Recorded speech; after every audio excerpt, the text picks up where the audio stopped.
Hey guys, Ben here, Honeydew Homestead.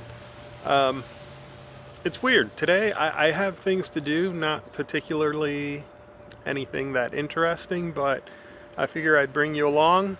If you skip this one, it would not hurt my feelings.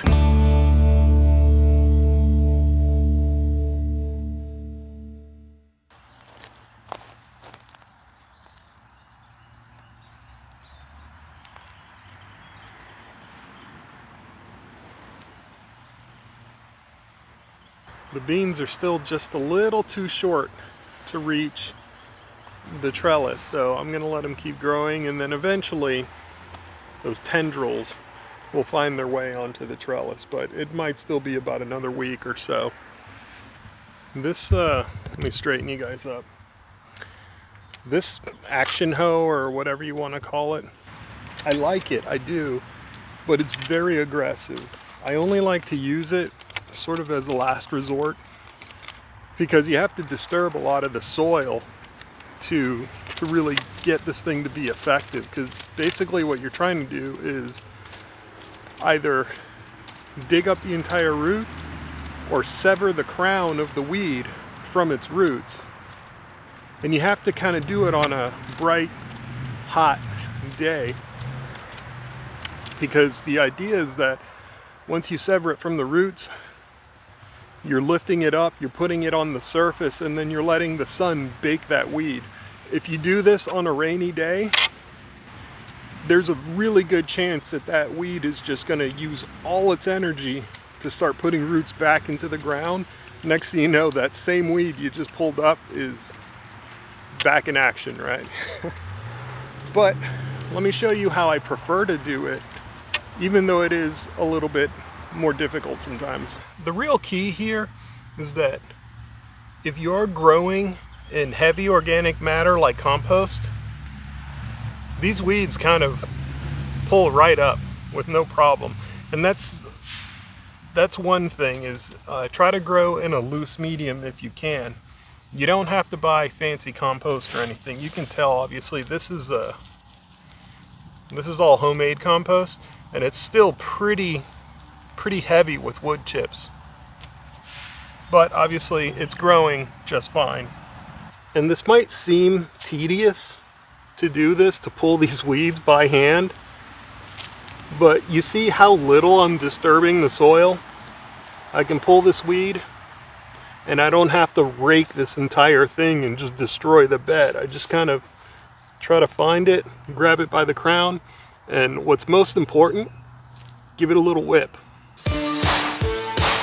You want to take all the dirt off the roots, and then I usually just throw it into the pathways and let the sun bake it.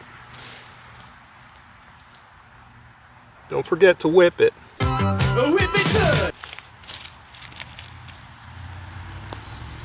See, this one got a little big, and you can see how much soil, how the roots have developed.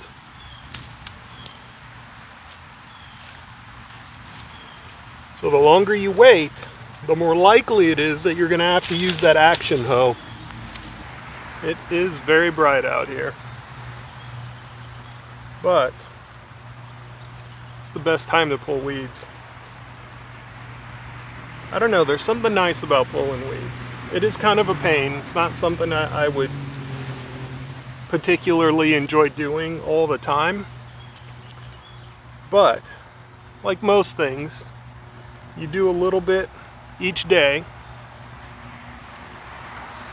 Feels kind of routine, and the inevitable will happen. You're going to get to a point in the growing season where it's just too much to bear.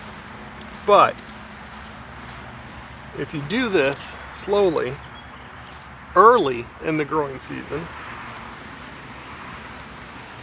it's a lot easier, and your growing season lasts longer weed-free. It also gives me some time to think. You know, I think about this channel a lot. I do a lot of these recordings, mostly because I enjoy it, it's fun. I kind of like to go back and look at them remind myself sometimes. Some farmers keep a journal, you know. I don't know that I'm that disciplined to keep a written journal. That's definitely kind of old school. And so this is sort of my digital journal. I also think about other things. Like I mentioned about the channel. The fact that channel never really seems to do very well. Kind of bugs me a little bit. But man, look at that one. Look at that. Just came right up, roots and all.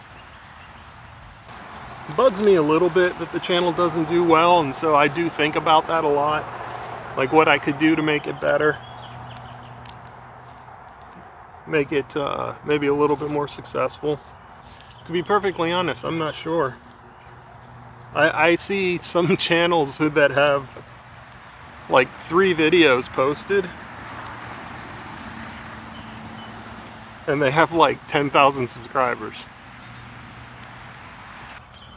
Which, you know, I guess a lot of YouTube is very much the same in life, you know? A lot of times in life, it's not really what you know, it's who you know.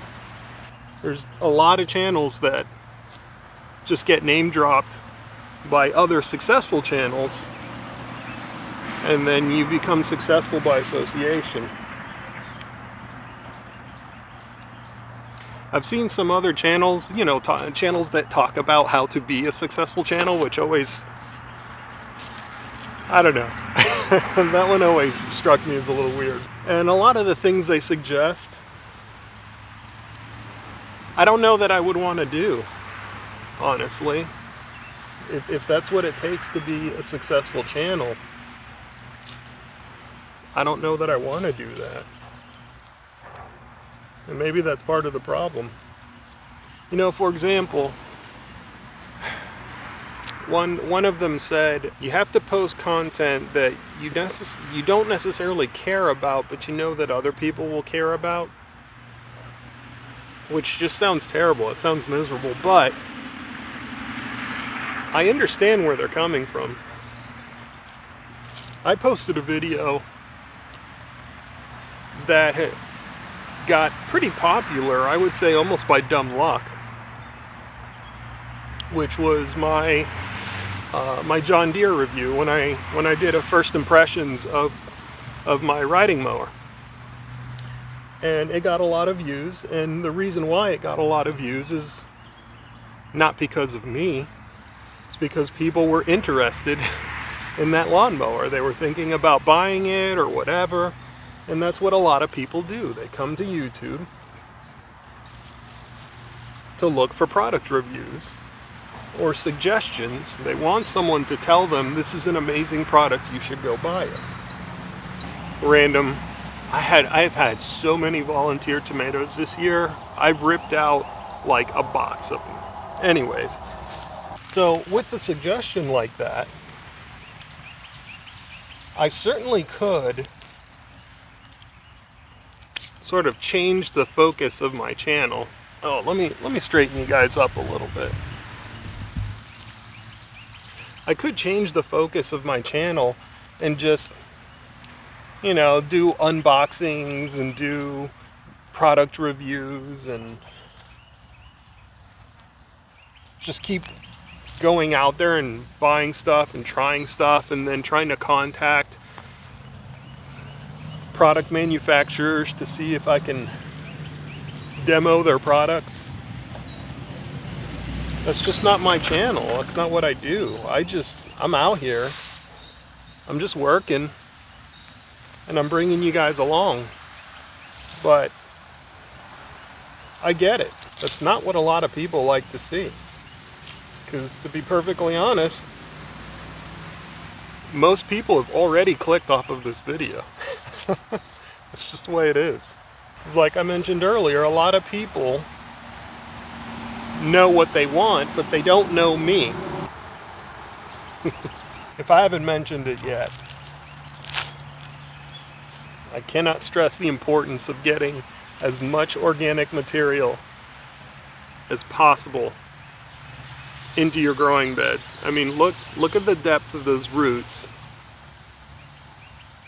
Tell me that you could have pulled that up if this was just hard clay. I don't think so.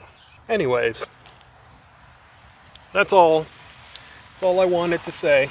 This video's probably running a little long anyways, so I'm just gonna keep plugging away at some weeds, and I'll let you guys be on your way. I appreciate you, and as always, y'all be good. I'll see you on the next one.